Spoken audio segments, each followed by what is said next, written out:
So I've been in Brazil for 10 days and the weather's been great every single day. It's rained in the afternoons, but never during the daytime. Today was the first day that I woke up and it was raining really hard, like tropical rain. And I thought to myself, finally, I can play some video games and chill out. It was just the anniversary of the Nintendo Switch, so I was really looking forward to getting back into Legend of Zelda. So that's exactly what I did. I was running around Hyrule, smashing up moblins with this tree branch that I found, and it was really fun, having a great time.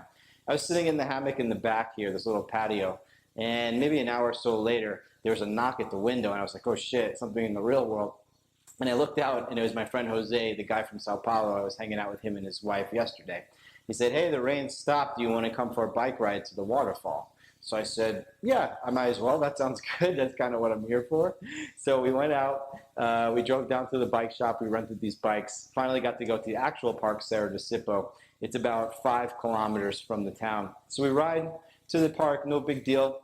We get to the park, the guard is sleeping. We're like, hey, can we come in? He's like, yeah, sure. He's like, we just had a lot of rain and you can't really get to the waterfalls because there's a river that's blocking your way. So we said, all right, whatever, we'll ride as far as we can. Do you have a map? There's no map. He's like, well, we have this. He shows me this little piece of paper that looks like a third grader's drawing of the park. And I was like, are we really supposed to navigate by this? So he's like, yes. He said, all right, we set out. We start riding the bikes down this trail, and it's muddy. When I say muddy, it's muddy, like if there's actual standing water. And I'm thinking, okay, I've ridden through mud before, no big deal. Then the mud is starting to get a little bit deeper. Finally, maybe like 2 kilometers later, I'm riding in the front, and I'm riding into this gray mud, and the front wheel just sinks straight down to the back of my bike, stuck up like this. I was doing a full stoppie, like my face was going towards the ground in slow motion. Fortunately, I didn't fall too deep into the mud, but it was pretty funny. So we keep riding, and the water's just getting deeper and deeper, and the mud's getting deeper. Now, mud, you just can't ride through it when it gets too thick. So we decide we have to walk through the water, or sorry, ride through the water. So we're riding through the water. It's a couple inches, and it's getting deeper, the next puddle, and deeper and deeper and deeper. Finally, we're just like, fuck it. We have to ride through this water. It was like basically as tall as the bike, like it would come up to the middle of her thigh, where you're pedaling and your feet are going under the water on the bottom and then above the water on the top. And I'm just thinking to myself, this is so crazy.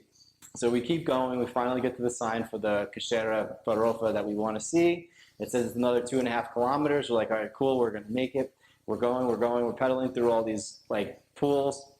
And we finally get to this like dense forest part, and you could tell because there was a canopy, like you couldn't see the sky because the trees are so thick and reaching across the trail. And we were like, okay, now we must be getting close to the waterfall because we can see it and we can hear it off in the distance. And it got really buggy. Like there were so many mosquitoes. I'd never seen anything like it in my life. It was crazy. And so I can't go any further without repellent. So I dig into my bag, because I'm always prepared.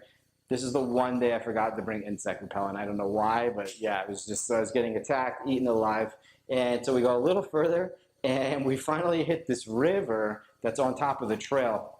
Now, I've shown a lot of you the picture of the Recanto Ecologico in Bonito, where the hiking trail has flooded, and you can see through the water. It's like super clear. That's essentially what happened here.